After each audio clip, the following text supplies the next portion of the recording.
दोस्तों नमस्कार। दोस्तों, किसी ने कहा अधर्म है, किसी ने कहा पाप है, किसी ने कहा श्री राम शब्द के साथ ही न्याय शब्द जुड़ा है। वही धर्म का प्रतीक है, वही सत्य का प्रतीक है। और दूसरी तरफ से आवाज आई, दरअसल ये आवाज उठाने वाले लोग अधर्मी हैं। ये राजनीतिक विद्वेष के साथ आरोप लगा रहे हैं क्योंकि यह राजनीति करते हैं। और इस लकीर के ठीक समानांतर एक दूसरी लकीर इस देश के भीतर जब खींची कि इस देश में अर्थव्यवस्था डामाडोल है, इस देश के भीतर में बेरोजगारी चरम पर है, इस देश में महंगाई इतनी ज्यादा बढ़ गई है कि बैंकों से जो इंटरेस्ट रेट भी मिलता है वह भी महंगाई दर से कम हो चला है।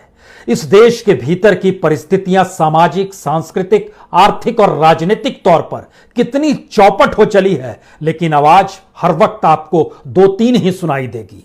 एक आवाज राष्ट्रवाद की रहेगी, एक आवाज राष्ट्रभक्ति की रहेगी, एक आवाज राजनीतिक तौर पर धर्म का आवरण ओढ़कर धर्म के साथ अधर्म करने की सोच पाले हुए लोगों पर निशाना साधने की होगी। कोई जिक्र नहीं करेगा इस देश के भीतर में एक संविधान है, उस संविधान के मातहत कानून बना हुआ है, उस कानून के तहत ही राज्यों को काम करना है और उसी के तहत इस देश की अदालत हो या नौकरशाही हो, सबको उसी के हिसाब से चलना है। पहेलियां नहीं बुझाते हैं। आज तो जिक्र दरअसल आरएसएस के प्रचारकों का हम करना चाहते हैं, क्योंकि संयोग से भारत के प्रधानमंत्री नरेंद्र मोदी एक वक्त राष्ट्रीय स्वयंसेवक संघ के प्रचारक रहे हैं। और इस वक्त जमीन के हेरफेर के मसले में जो शख्स कटघरे में खड़ा है और वह जन्मभूमि तीर्थ ट्रस्ट के जो महासचिव के तौर पर हैं, विश्व हिंदू परिषद के अंतर्राष्ट्रीय महासचिव हैं चंपत राय, वह भी एक वक्त राष्ट्रीय स्वयंसेवक संघ के प्रचारक ही रह चुके हैं। और प्रचारक का मतलब आरएसएस के भीतर क्या होता है, अगर आरएसएस के संविधान को देखिएगा या किसी भी सर संघ चालक के द्वारा लिखी गई कुछ पंक्तियों को जिक्र कीजिएगा, जब भी प्रचारक का जिक्र होगा वैसे ही आपके सामने यह सवाल आएगा कि आरएसएस के संपूर्ण ढांचे की रीढ़ ही प्रचारक होता है। वही रीढ़ जो एक वक्त नरेंद्र मोदी थे, वही रीढ़ जो एक वक्त चंपत राय थे, वही रीढ़ जो एक वक्त अटल बिहारी वाजपेयी भी हुआ करते थे। और वही अटल बिहारी वाजपेयी जब प्रधानमंत्री बने तो मुख्यमंत्री के तौर पर नरेंद्र मोदी को राजधर्म का पाठ उन्होंने गुजरात में जाकर पढ़ाया। दोनों प्रचारक थे। लेकिन संघ कहता है कि दरअसल जब प्रचारक राजनीति की दिशा में जाता है तो उसका राजनीतिक शुद्धिकरण हम कर देते हैं। राजनीतिक शुद्धिकरण इस देश के भीतर में प्रधानमंत्री मोदी का क्या आरएसएस ने किया, यह एक सवाल। दूसरा सवाल, शिक्षक की नौकरी छोड़कर विश्व हिंदू परिषद के जरिए इस देश के भीतर में राम मंदिर निर्माण के लिए जो अथक प्रयास चंपत राय जी ने किया, वो चंपत राय आज कटघरे में है। और कटघरा भी इस देश के कानूनों के मातहत है, लेकिन उनकी आवाज और शब्द जो निकलता है, हमारे ऊपर आरोप तो लगते रहते हैं। महात्मा गांधी की हत्या का आरोप भी एक वक्त लगा था। आप आरोप लगाते रहिए, हम काम करते रहेंगे। यानी इस बीच में कहीं कानून का जिक्र नहीं, इस देश में कैसे प्रशासन चलता है उसका कोई जिक्र नहीं। तो आज जरा प्रचारकों की स्थिति को समझिए, क्योंकि प्रचारक के बारे में बहुत साफ कहा जाता है, बहुत कर्मठ होता है। पारिवारिक दायित्वों से मुक्त रहकर जीवन भर वह संघ को समर्पित होता है। सन्यासी नहीं होता है, लेकिन राष्ट्र कार्य में कोई बाधा ना आए इसके लिए सतत प्रयास करते रहता है। और ये प्रचारक राजनीतिक तौर पर जो प्रचार करने वाले लोग होते हैं वैसे नहीं होते हैं। यानी ये नेताओं की तरह जनसभा नहीं करते हैं, प्रचार माध्यमों का उपयोग नहीं करते हैं, बल्कि ये अपने तौर पर संगठन करता होते हैं। व्यक्ति व्यक्ति के मन में स्वदेश, स्वराष्ट्र, समाज में प्रेम जगाते हैं और संगठन से जोड़ना सिखाते हैं। और कुल मिलाकर राष्ट्र कार्य में जो भी जीवन आहूत हो जाए उसी दिशा में तो ये लोग काम करते हैं। तो चंपत राय जी पर आप आरोप कैसे लगा सकते हैं, और देश के प्रधानमंत्री पर भी आप कोई भी आरोप और कोई भी सवाल उनसे कैसे पूछ सकते हैं?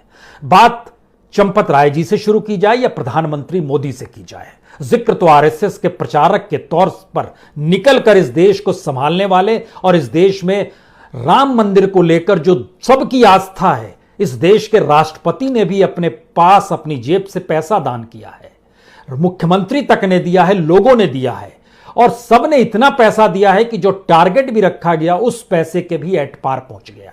लेकिन कानून भी तो कुछ कहता होगा, उस दिशा में कोई क्यों नहीं सोच रहा है? हमें लगता है बात आज जमीन से ही शुरू की जाए और उसकी जरा तथ्यों को समझने की कोशिश इसलिए जरूरी है क्योंकि यह तथ्य सामने आ नहीं पाते हैं। कुछ तथ्य इस रूप में निकल कर आए कि देखिए 2010 में फिरोज नाम के एक शख्स के पास 180 बिस्वा जमीन थी। वहां पर जो एकड़ और जो हम लोग नापते हैं कि भूमि, वहां पर बिस्वा कहा जाता है। 180 बिस्वा जमीन जो थी उन्होंने बबलू को दे दी थी। 2011 में बबलू ने उस 180 बिस्वा जमीन में से 100 बिस्वा जमीन उन्होंने निकाल कर, जो फिलहाल नाम निकल कर आ रहा है, उनके पिताजी हुआ करते थे इरफान खान, ये नन्हे मियां के नाम से जाने जाते थे। ये सुल्तान के पिता हैं जिनका नाम इस वक्त आ रहा है। उन्होंने उस जमीन को खरीदी 2011 में, लेकिन उस वक्त रजिस्ट्री नहीं कराई और तय जो भी सौदा हुआ, हम उस चक्कर में नहीं जाते हैं, उसकी जानकारी आपको होगी कि 1 करोड़ 2 करोड़ कुछ पैसा दे दिया गया और हर 3 साल के बाद वो नाम परिवर्तित होते रहा, चीजें चलती रही और होते होते ये स्थिति आ गई कि धीरे धीरे 2021 में जब राम मंदिर के लिए जमीन की जरूरत इस ट्रस्ट को पड़ी तो उसने जमीन लेने की परिस्थितियां पैदा कर दी। लेकिन सवाल यह नहीं है कि जो चंपत राय कह रहे हैं या देश के रिपोर्टर और मीडिया जिन आंखों से देखना चाह रहा है उससे इतर जरा समझने की कोशिश कीजिए। कुछ देर के लिए भूल जाइए धर्म, श्री राम, राम मंदिर, सिर्फ जमीन की परिस्थितियों को समझिए और उसकी स्थिति में अगर आप खड़े होते तो क्या होता। उत्तर प्रदेश में एक कानून काम करता है, यूपी भूमि विक्रय कानून। इसका खुले तौर पर उल्लंघन हो गया। इसलिए उल्लंघन हो गया क्योंकि यह नियम बहुत साफ कहता है कि अगर सर्किल रेट और बाजार रेट, इसमें से जिसका भी रेट ज्यादा होगा उसी के जरिए आप भूमि की खरीद फरोख्त कर सकते हैं, क्योंकि उसी कीमत पे आप रजिस्ट्री करा सकते हैं। रजिस्ट्री का मतलब यह होता है जब किसी भी चीज की रजिस्ट्री होती है तो उससे राजस्व का लाभ स्टेट को होता है। अब जो 2 रजिस्ट्री कराई गई 2 करोड़ और 18 साढ़े 18 करोड़ में, सवाल यह नहीं है इस बीच में वो कहेंगे सौदा तो 2011 में हुआ था, बढ़ते बढ़ते 2021 में उसकी कीमत इतनी हो गई तो हम इस दिशा में क्यों जाएंगे। सवाल कानूनी है। सवाल यह है कि जब आप भूमि विक्रय कानून को देखेंगे तो उसमें जो भी व्यक्ति सर्किल रेट या बाजार रेट से कम कीमत पर रजिस्ट्री कराता है तो वह कानूनी दायरे में आ जाता है। इससे रजिस्ट्री कराने के दस्तावेजों को जब आप परखना शुरू करेंगे तो इसमें तो सीधे तौर पर अयोध्या के जो भी एडीएम रेवेन्यू है या जो भी सब रजिस्ट्रार है उनको तो तत्काल निलंबित कर दिया जाना चाहिए। इसलिए करना चाहिए कि एक कीमत 2 करोड़ की, एक कीमत साढ़े 18 करोड़ की और जमीन एक ही और रजिस्ट्री का वक्त एक ही। राजस्व का घाटा आप किसे पहुंचा रहे हैं? स्टेट को पहुंचा रहे हैं और स्टेट के जरिए ही आपकी कमाई और आपको नौकरी मिली हुई है। राज्य सरकार का भी यही काम है। इस दिशा में कोई देखने को तैयार नहीं। और रजिस्ट्री के दस्तावेज जब तैयार होते हैं तो उसमें एग्रीमेंट टू सेल का पूरा विवरण शुरू से होता है। इसलिए जब हम आपसे इस बात का जिक्र कर रहे थे कि 2010 में यह जमीन फिरोज नाम के शख्स के पास थी, फिर वो 2011 में इरफान खान उर्फ नन्हे मियां के पास आ गई जो कि सुल्तान के पिताजी हैं। 2015 में उन्होंने इरफान खान ने अपने बेटे सुल्तान के नाम पर वो जमीन कर दी और ये होते होते यह स्थिति आ गई। पहला झटका कानूनी तौर पर है, यह ऐसी क्यों आई, स्थिति निकल कर आई। दूसरी स्थिति, इस देश के भीतर में विश्व हिंदू परिषद को लेकर चंपत राय जी ने बहुत काम किया है। आरएसएस के किसी भी व्यक्ति से पूछ लीजिए, बहुत काम किया है। अशोक सिंघल जी चेहरा थे लेकिन पर्दे के पीछे चंपत राय जी खूब काम किया करते थे। कहते हैं जिस वक्त बाबरी मस्जिद थी उस वक्त भी पूरी प्लानिंग चंपत राय जी की ही थी।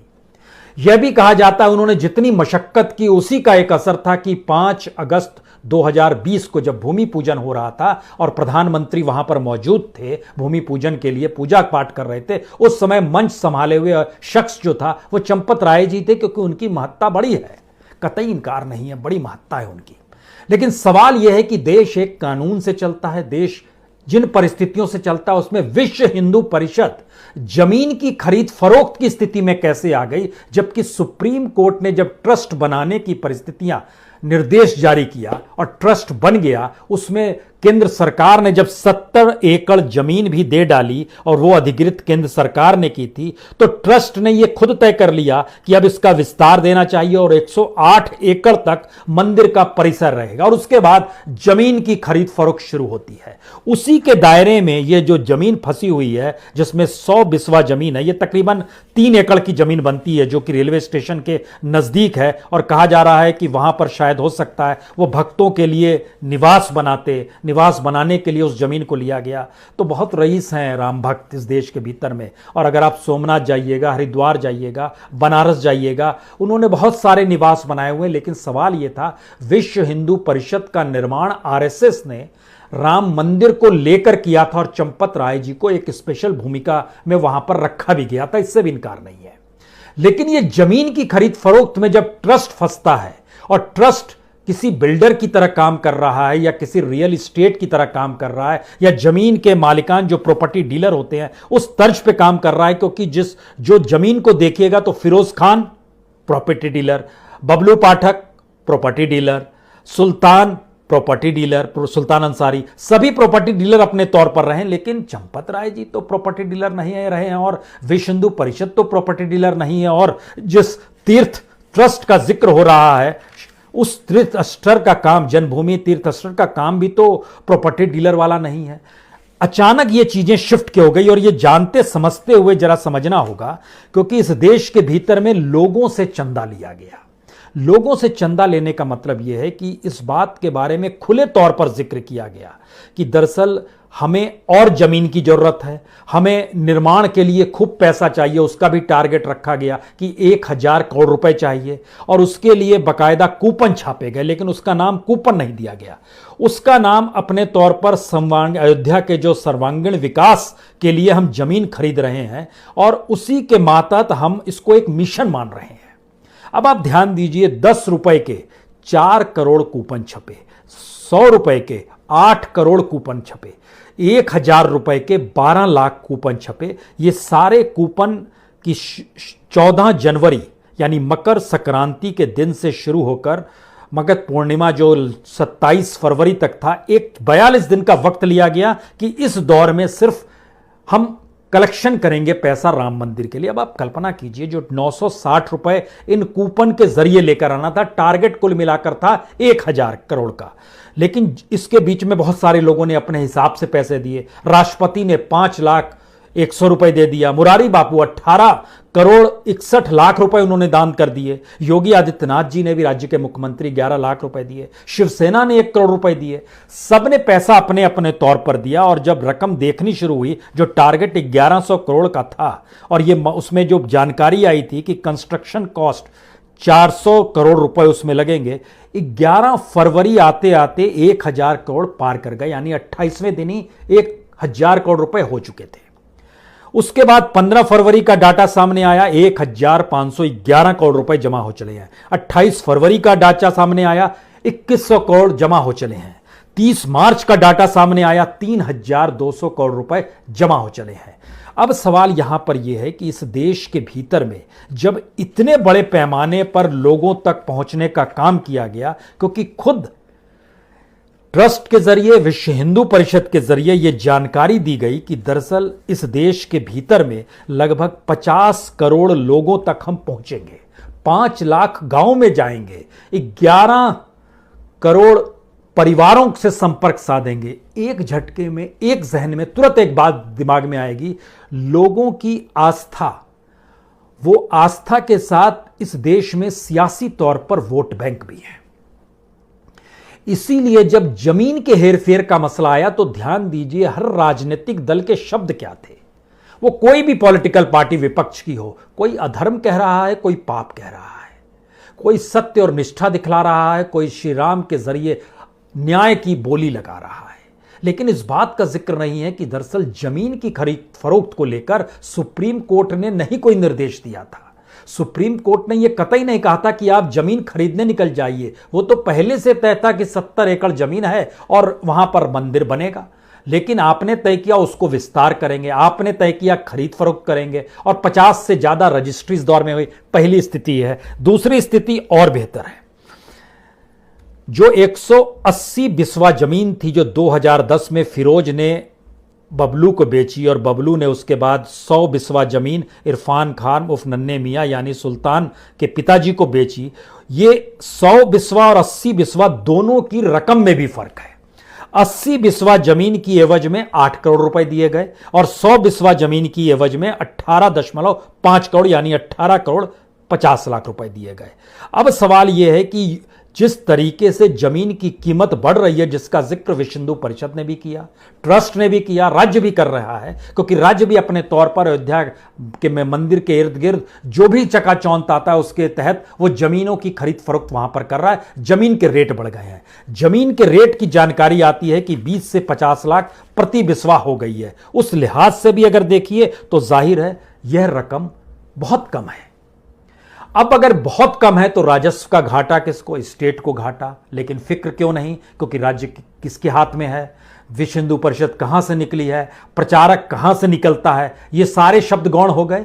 अब यहां से असल सवाल शुरू होता है कि क्या वाकई इस देश के भीतर में अगर राष्ट्रीय स्वयंसेवक संघ जो खुद को सामाजिक और सांस्कृतिक संगठन कहता है और इस बात का जिक्र करता है कि प्रचारक जो होता है वह तो राष्ट्रभक्ति से ओतप्रोत रहता है और राष्ट्र के निर्माण के लिए सब कुछ अपनी जिंदगी का झोंक देता है, वो परिवार तक नहीं बनाता है क्योंकि परिवार के दायित्वों से वह मुक्त हो जाए।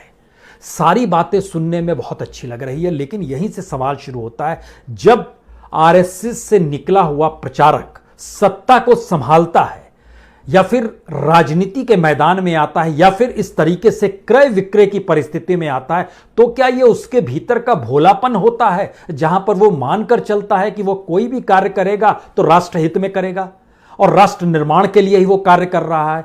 चंपत राय जी भी राम मंदिर के लिए काम कर रहे हैं, कतई इनकार नहीं। और उन्होंने राम मंदिर के लिए जो जमीन खरीदी और वो खरीदने की जो प्रक्रिया, तो राम मंदिर के लिए तो घर पैसा नहीं ले गए, वो तो ईमानदार शख्स हैं। लेकिन फिर सवाल होता है कि क्या ये ऐसे व्यक्ति जब प्रचारक की पूरी पाठ पढ़ने के बाद जब इस तरीके से आते हैं तो क्या वो मानकर चलते हैं कि उनकी जिंदगी का हर कदम दरअसल इस देश के लिए ही जीने और मरने के लिए है?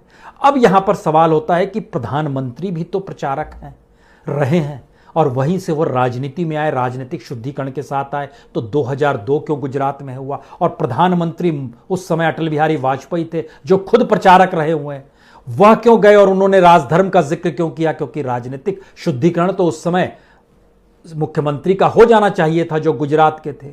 और जब हम केंद्र की परिस्थिति में आते हैं तो राष्ट्र निर्माण की दिशा से ओतप्रोत प्रचारक जो प्रधानमंत्री भी बन गए, उस प्रक्रिया में जब आप निकल कर आइएगा तो इस देश का कच्चा चिट्ठा हमको लगता है आपके सामने अगर निकल कर आएगा तो आप चौंक जाइएगा कि इस देश में महंगाई जो है चरम पर है। थोक की स्थिति इतनी ज्यादा ऊपर हो गई है जो कि लगभग 13% तक पहुंच गई, जो इससे पहले कभी नहीं थी। खुदरा मूल्य भी वह भी चरम पर पहुंच गया और उसके ठीक समानांतर जब आप बैंक में पैसा डालते हैं वहां से जो इंटरेस्ट रेट मिलता है वो 5% के इर्द गिर्द ही है। चाहे आप फिक्स डिपॉजिट में पैसा डाल दीजिए या सेविंग में रखिए, वो 5% के नीचे ही है, 2, 3, 5 उससे ज्यादा नहीं है। लेकिन महंगाई दर जिस देश में बढ़ गई यानी रुपये का वैल्यू कम होने लगा, तो क्या ये राष्ट्र हित और राष्ट्र भक्ति है? इस देश में बेरोजगारी सबसे चरम पर पहुंच गई। कहा जाता है आजादी के बाद ऐसी बेरोजगारी कभी नहीं थी, असमानता इस देश के भीतर में ऐसी कभी नहीं थी। तो क्या यह राष्ट्रभक्ति से ओतप्रोत है? इस देश के भीतर में जनता का पैसा जिन बैंकों में जमा है वहां पर एनपीए बढ़ते बढ़ते 10 लाख करोड़ पार कर गया। इसी पीरियड में 8 लाख करोड़ से ज्यादा रिटर्न ऑफ गवर्नमेंट ने कर दिया। उस गवर्नमेंट को संभाले हुए देश के प्रचारक से बने प्रधानमंत्री ही हैं, तो क्या वह भी राष्ट्रहित में हुआ है? आरबीआई से सबसे ज्यादा पैसा मोदी सरकार ने ही निकाला, तो क्या यह राष्ट्रहित में ही निकाला? जो इस देश की मैन्युफैक्चरिंग है, उत्पादन है, वो सबसे नीचे चला गया, नेगेटिव -23 में आ गया, तो क्या यह राष्ट्रहित में है? जो भी दिवालिये कॉरपोरेट इस दौर में हुए, जो एनसीएलटी के पास पहुंचे और खुद को दिवालिया घोषित कर दिया, इस देश में सबसे ज्यादा इस दौर में कॉरपोरेट और इंडस्ट्रियलिस्ट हैं, 2000 से ज्यादा। क्या ये राष्ट्र हित में दिवालिया हो गए? ग्रामीण भारत की परिस्थिति देखिए और उसमें किसानों की स्थिति देखिए तो उनकी आय 2013, 14, 15 के मुकाबले आज घट गई है। तो क्या ये राष्ट्र हित में हो रहा है? इस देश में आदिवासियों की स्थिति जो वन के क्षेत्र में रहते थे वहां नाजुक हो चली है। वन इस देश में सबसे ज्यादा कटे हैं, घनत्व वाले वन कटे हैं और खुले वनों को बनाने का काम शुरू हुआ, यानी 1000 पेड़ काटेंगे और फिर खुले वन बनाएंगे जिसमें हम 100 पेड़ लगाकर कह देंगे कि हमने इतनी जमीन पर पेड़ लगा दिए। उससे आदिवासियों का जीवन प्रभावित हो रहा है। आदिवासियों के लिए हमने क्या कुछ किया? क्या यह राष्ट्र हित में किया? उच्च शिक्षा इस देश के भीतर में चौपट इसलिए हो गई क्योंकि मैक्सिमम बच्चे इस देश में इसी दौर में सबसे ज्यादा विदेश चलते चले गए। क्या वो राष्ट्र हित में देश छोड़कर जा रहे हैं? और भारत का पैसा जो माँ बाप ट्यूशन फीस के लिए और वहां बच्चे के रहने के लिए देते हैं वह भी इस देश की इकोनॉमी पर असर डालता है। क्या वो राष्ट्र हित में हो रहा था? इसी दौर में सबसे ज्यादा लोगों ने नागरिकता भारत की छोड़कर दुनिया के अलग अलग हिस्सों में ले ली। भारत के इंफ्रास्ट्रक्चर से वो परेशान थे, उन्हें कोई उम्मीद और आस नजर नहीं आ रही थी। वो समझ नहीं पा रहे थे कि आने वाले वक्त में कैसी परिस्थिति होगी, तो उन्हें लगा कि चलें बाहर। जो धंधे करने वाले लोग थे, बिजनेस करने वाले लोग थे, वो बाहर चले गए। तो क्या ये राष्ट्र हित में हो रहा था? इस देश के भीतर में जब आप परिस्थितियों को परखिएगा, चाहे वो इकोनॉमी का सवाल हो, चाहे सोशल या कल्चरल एस्पेक्ट हो, जो सोशल और कल्चरल एस्पेक्ट यानी सामाजिक और सांस्कृतिक संगठन आरएसएस खुद को कहता है, अगर इस परिप्रेक्ष्य में आइएगा तब चंपत राय की बात आपको गलत नहीं लगेगी। क्योंकि इस देश के प्रधानमंत्री को भी अगर लगता है कि देश की इकोनॉमी चौपट, इंफ्रास्ट्रक्चर नहीं, हेल्थ सेक्टर चौपट, एजुकेशन चौपट, इंडस्ट्री चौपट, कॉरपोरेट के सामने मुश्किल, किसानों के सामने मुश्किल, स्टूडेंट्स के सामने मुश्किल, लेकिन ये सारी परिस्थिति वो कर रहे हैं तो राष्ट्र हित में कर रहे हैं और वो राष्ट्र हित के अलावा कुछ नहीं सोच सकते हैं, तो जाहिर है ये पाठ प्रचारक को पढ़ाया जाता है आरएसएस की कक्षा में, इससे कतई इनकार नहीं है। अब लेकिन सवाल है, जब ऊपर से ये हो रहा है तो चंपत राय जी को भी लगा होगा कि जो अयोध्या में राम मंदिर बनाना है उस मंदिर के लिए ही तो जमीन की खरीद फरोख्त हो रही है। तो उस खरीद फरोख्त में कौन देखेगा रजिस्ट्री के कागजात, कौन देखेगा पुराने लेन देन, कौन देखेगा रजिस्ट्री कितने पैसे में हो रही है? वो तो 2011 में सौदा हुआ था, 9 साल में बढ़ गया। लेकिन क्या उन्होंने एक क्षण भी सोचा कि 2 करोड़ की रजिस्ट्री में स्टेट को कितना राजस्व मिलता है और 18 करोड़ की रजिस्ट्री में स्टेट को कितना पैसा मिलता है, और सर्किल रेट और बाजार रेट से कम कीमत में रजिस्ट्री कराने पर कौन सा अपराध होता है? क्या यह सब सोचा गया? नहीं सोचा गया, क्योंकि हम इस भाव से पूरी तरीके से ओतप्रोत है कि हम तो राष्ट्र हित में ही जीते हैं और मरते हैं। जब यह स्थिति आ जाती है तब इसमें ऐसे ही शब्द बोलते हैं और हर राजनीतिक दल अपने तौर पर यही कहता है कि हम तो देख रहे हैं अधर्म हो रहा है, पाप हो रहा है। लेकिन जरा तरीके को देखिए कि इस देश के भीतर में अगर वाकई, नहीं पता है लेकिन वाकई अगर कूपन देश भर में पहुंचे तो 50 करोड़ लोगों तक पहुंचे, ये लोग 11 करोड़ परिवारों तक पहुंचे, 5 लाख गांवों तक पहुंचे, और 14 जनवरी यानी मकर संक्रांति से लेकर माघ पूर्णिमा यानी 27 फरवरी यानी 42 दिनों में 3 से 4 लाख कार्यकर्ता जो विश्व हिंदू परिषद के थे वह देश भर में घूमते रहे। वो मानते रहे कि इस देश के युवाओं को बताना जरूरी है, जो 35 साल तक की उम्र के नौजवान हैं, उन्हें नहीं पता है राम जन्मभूमि का इतिहास, नहीं पता है, तो सबको बुकलेट बांटेंगे। ये सारे काम हुए हैं। यानी इस देश के भीतर में राजनीति की लकीर जो बेहद महीन होती है, उसी महीन लकीर के दायरे में समूची सियासत इस देश के भीतर में होती है, और वही महीन लकीर जो राजनीति में सत्ता प्राप्त कर लेती है, वही सत्ता के तौर तरीके इस देश में कानून बन जाते हैं। उस सत्ता को पाने वाले जो लोग होते हैं उनकी जो भी शिक्षा जहां से मिली होती है वही शिक्षा इस देश में कॉन्स्टिट्यूशन बन जाती है, कानून बन जाती है, और वही चीज इंप्लीमेंट हो जाती है। क्या कुछ ऐसा इस देश में हो रहा है? और अगर ऐसी स्थिति है तो फिर यह मानकर चलिए कि प्रचारक को आप सत्ता से नहीं हटा सकते हैं। प्रचारक की सत्ता जो होती है वह उन प्रचारकों के आश्रय होती है जो कि राष्ट्रभक्ति और देशभक्ति से ओतप्रोत रहते हैं। यानी कोई गलत काम वो कर ही नहीं सकते हैं। जब यह तत्व निकल कर आ गया तो फिर वो कानून ढीला हो गया, वो पूरी प्रक्रिया खत्म हो गई जो कि कॉन्स्टिट्यूशन के जरिए इस देश में एक फेडरल स्ट्रक्चर के साथ साथ इस देश की डेमोक्रेटिक सेटअप को जिंदा रखती है, जिसमें आपको हर स्वतंत्रता मिलती है, अभिव्यक्ति की स्वतंत्रता भी, जीने की स्वतंत्रता भी, स्वास्थ्य सेवा की स्वतंत्रता भी, सारी स्वतंत्रता आपको मिलती है। वो सारी स्वतंत्रता एक झटके में वैसे ही खत्म हो जाएगी जैसे ही एक कॉन्स्टिट्यूशन उस आरएसएस का निकलकर आपके सामने आ जाएगा, जिसमें कहा जाएगा हमने तो प्रचारक को पूरा पाठ पढ़ाया और यह मानकर चले कि दरअसल इस देश के भीतर में वह आरएसएस की रीढ़ है, तो इस देश की रीढ़ भी अपने तौर पर वही होगी।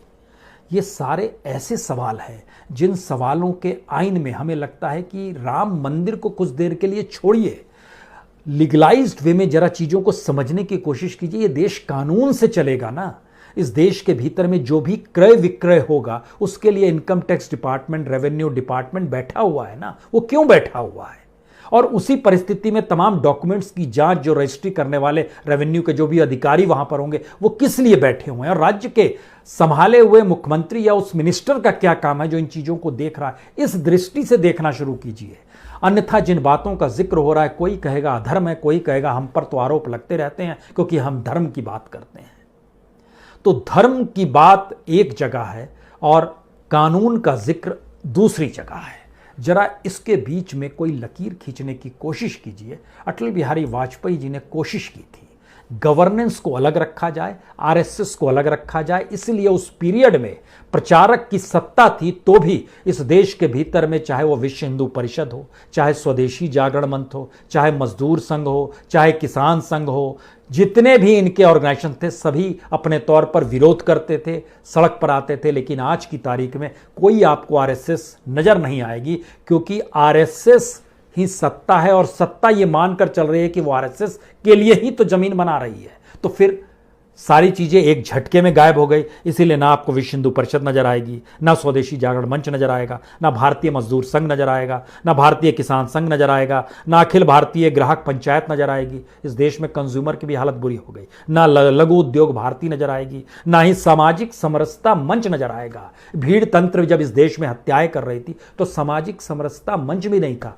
40 से ज्यादा संघ के ऑर्गेनाइजेशन इस दौर में जो भी संभाले हुए, उसके पास क्या काम है अगर पूछ लीजिएगा तो शायद वो आपके सामने हाथ जोड़कर कहेगा क्षमा कीजिए, सत्ता देखिए अच्छी चल रही है, बहुत शानदार चल रही है। बहुत बहुत शुक्रिया।